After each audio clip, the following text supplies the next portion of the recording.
If you look at the Pocono Raceway today and then look back maybe 4 or 5 years, it's a completely different story. Look at this picture right here. This was one of the pictures tweeted by NASCAR Man about 2019. The 2019 Pocono races were empty.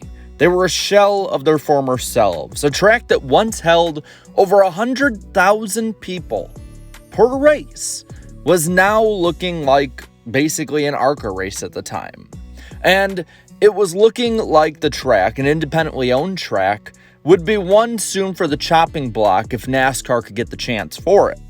But there's also another picture that he put with it. This one. This looks like a picture straight out of 2005. A track that has completely come back to life, with people coming for the infield and the grandstands. It looks like NASCAR is back on the up and up just based on the before and after of this track alone. But how did this come to be? How did Pocono, a track that has routinely for decades been one of the least popular in NASCAR, have this quick revitalization when other tracks and bigger markets have collapsed since then? We're going to look right into that right now. But to completely understand this, we need to look at the whole picture. From about 2013 to 2019, the opening 6 or 7 years, give or take, of the Gen 6 era, NASCAR was on a sharp downturn. While they had been going down a little bit before, they were generally stable, but now between the new car not being very good, between new changes fans didn't like, and a lot of drivers retiring that were popular, there were fans leaving more than ever before. And at the time, Pocono also had 2 dates on a generally stale schedule with a 550 horsepower package that promoted pretty terrible racing. The boring racing with Pocono, which, by the way, the first Pocono race of that year is probably the worst since I started covering the sport on YouTube. These races were just awful, and everyone looked towards it with complete dread. There needed to be some kind of change, which is where 2020 comes in. Initially, the Pocono races were going to be compacted into one weekend, a Pocono doubleheader, and this, in a way, was a welcome change. One, if fans didn't like it, they could get Pocono out of the way in one fell swoop. One weekend of bad racing instead of 2, and they could generally enjoy the rest of the season. But also, it would maybe help with attendance, bringing more people in for more races, or that was the hope. And it seemed to work as ticket sales were flying when it came to how good they were. But, as we know, there were a few unforeseen circumstances in 2020. 2020 looked like a positive year for NASCAR and was starting out even better than 2019 was when it came to ratings. There was actual hope in the air. But the COVID pandemic hit, shut everything down, and even when racing would resume, well, fans weren't allowed to pretty much any of them. It sucked. And it sucked especially for Pennsylvania fans, as their government would not let fans return, even when it came to limited capacity crowds and better safety for them during the pandemic. But there was a taste given of what the doubleheader weekend would be.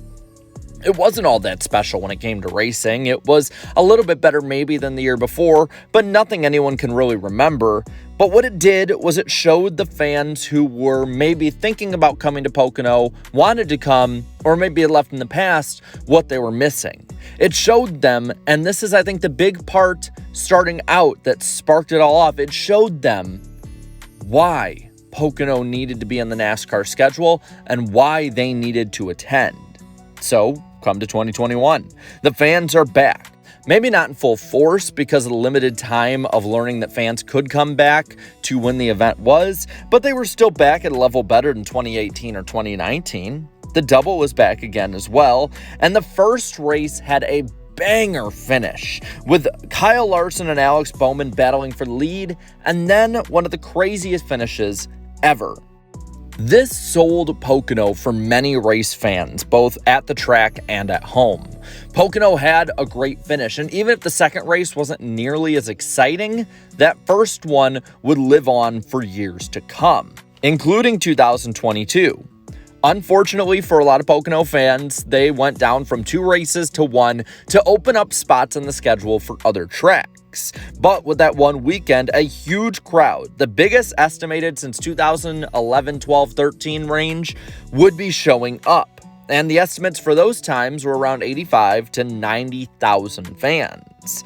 And they were entertained thoroughly. You had the big culmination of a summer-long battle and rivalry between Ross Chastain and Denny Hamlin, with Hamlin kind of pushing him up into the wall, crashing him, and going on to win in a chorus of boos.